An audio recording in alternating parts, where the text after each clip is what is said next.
magkano naman ang ginastos for travel noong 2022, last year? Ang 2022 po ay umakyat sa 398,307,000, Mr. Speaker.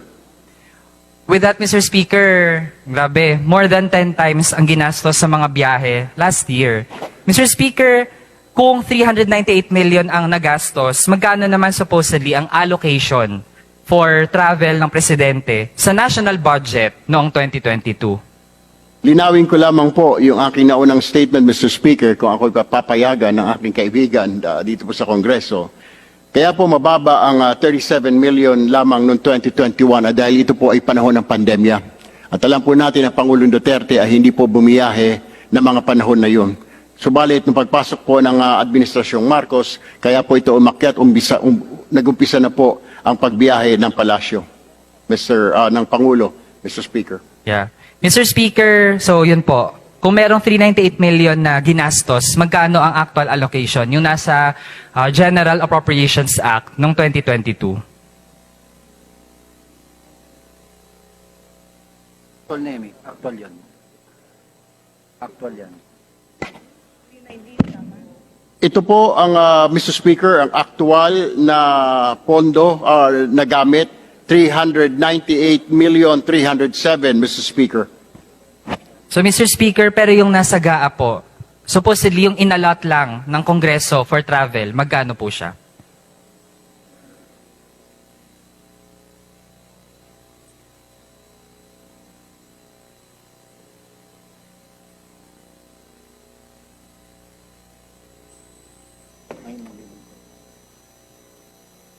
Mr. Speaker, sana po hindi mabawas sa time ko ang na-consume sa 140. pag-confer po na ating sponsor.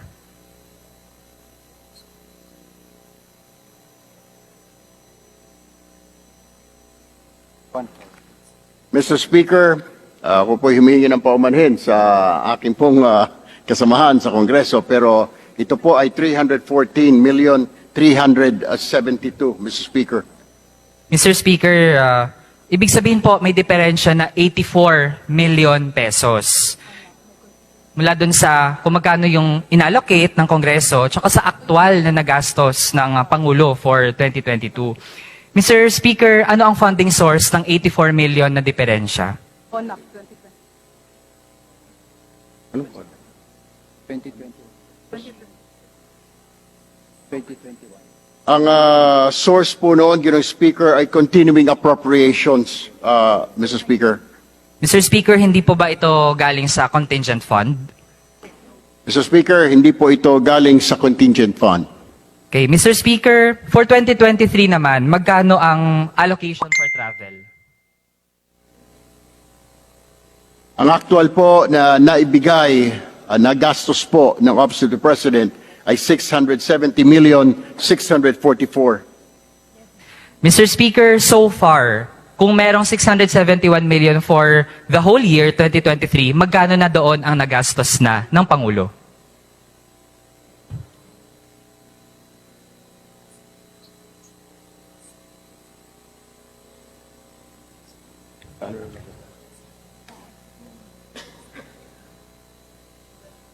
So far, Mr. Speaker, ang gastos po ng Office of the President para sa travel expenses ay nasa 418,535,969.46, Ginoong Speaker.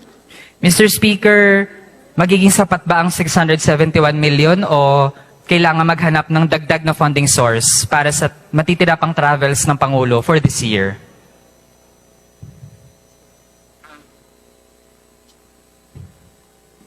Mr. Speaker, may CONAP for 2022. Mr. Speaker, can the sponsor clarify? Ang 671 million, sapat na po ba yun? O kailangan pa mag-source from other funds? Ito po, Mr. Speaker, ay sapat na dahil kung titingnan ho, ngayon ay nasa Oktubre na ho tayo and wala na po mga mukhang ang travel ng Pangulo ay limited na sa mga panahon po na ito, Mr. Speaker. Mr. Speaker, for 2024 naman, ang travels ng Presidente ay shouldered ng alin pong line item sa budget, tsaka magkano?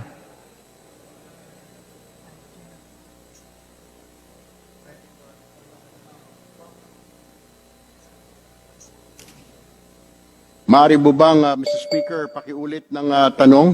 Mr. Speaker, for 2024, aling line item po ang pagkukunan ng pangbiyahe ng Pangulo at magkano ang allocated?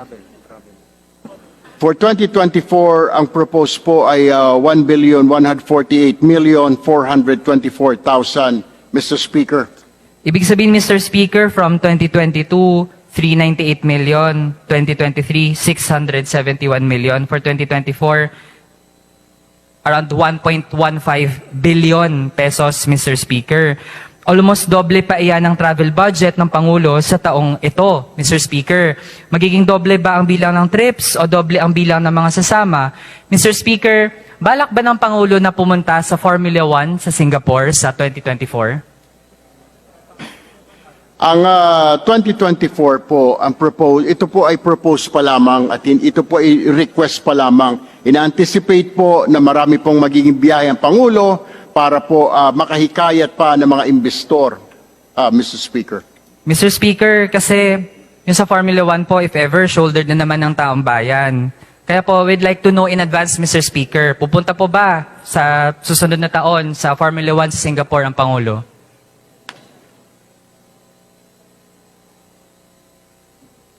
Ang presidential po, ang local engagement, foreign state at working visits ng Pangulo at pati ang visiting foreign state leaders, ministers at iba pang mga dignitaries ay nagmumula po dito sa mga pondo na ito ng Office of the President, Mr. Speaker. Mr. Speaker, hindi po head-on na nasagot yung ating tanong. And Mr. Speaker, ang First Lady din naman ay proud na dumalo ang Pangulo this year sa Formula 1 para sa networking. So kung proud po ang Office of the President, eh di dapat po hindi ikahiya kung dadalo ang Pangulo sa Formula 1 sa 2024. Ang biyahe po ng Pangulo sa Singapore ay ito po ay isang imbitasyon mula po sa isang grupo. Ay yung pong pagpapanood sa formula po, ito po siya po ay naimbitahan laang, Mr. Speaker, in advance. Sige, Mr. Speaker, hindi ko na po ididiin kasi kahit mismo sponsor po natin ay nahihiyang i-admit kung dadalo next year ang ating Pangulo sa Formula 1 sa Singapore. Mr. Speaker, i-assess po natin ang foreign trips. Ang daming travels noong second half ng 2022. Para matasa po ng tama ang epekto ng foreign travels, we'd like to ask, gaano kalaki na ang ating foreign direct investments for the first half of 2023?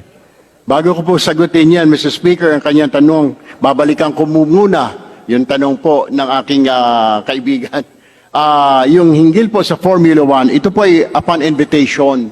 So hindi po natin sigurado kung may mga invitations pong darating sa Pangulo next year at kung meron po siya mga invitations for a meeting, yun naman po ay sinabay lamang. Nauna po kasi yung invitation para po dun sa business conference meeting sa Singapore at yung Formula 1 racing naman po, yun po naman ay sideline lang ho dahil siya po ay naimbitahan, nabigyan po ng ticket, Mr. Speaker, as far as I know, Mr. Speaker. Yeah. So Mr. Speaker, sa foreign direct investments, gaano po kalaki ang ating FDI first half of 2023 tsaka first half of 2022 na rin? Sa first half of 2023, Mr. Speaker, ay meron ng 71.78 billion pesos na investments, or dollars, $71.78 billion, Mr. Speaker. First half po ito of 2023, Mr. Speaker. Total po yan, Mr. Speaker. Pero sa first half lang po ng 2023, Mr. Speaker.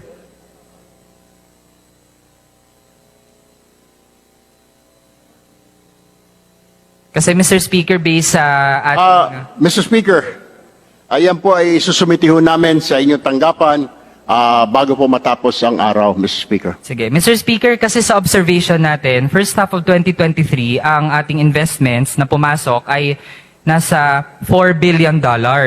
Pero Mr. Speaker, compared to the same time period noong 2022, nung wala pa ang mga biyahe ng Pangulo, 4.91 billion, Mr. Speaker. Tapos noong 2021, buong taon na po, Mr. Speaker, $10.5 billion.